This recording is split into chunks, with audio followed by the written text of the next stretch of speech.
ग्रामीण आत्मनिजुक्ति प्रशिक्षण सभागृह विश्व धला बाड़ी दिवस पालन। गजपति जिला पारलाखेमुंडी स्थित ग्रामीण आत्मनिजुक्ति प्रशिक्षण सभागृह आज विश्व धला बाड़ी दिवस पालित होइछि।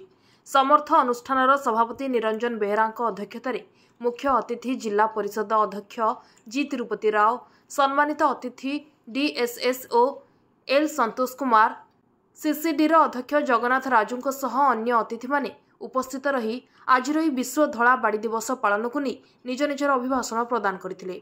अंधत्व जीवन रे किपरि एक बाड़ीटी सहारा होई पारुछि, किपरि सही बाड़ी तार सबुकिछि पालटि जाउछि से संपर्क रे अतिथि माने बुझाइथिले।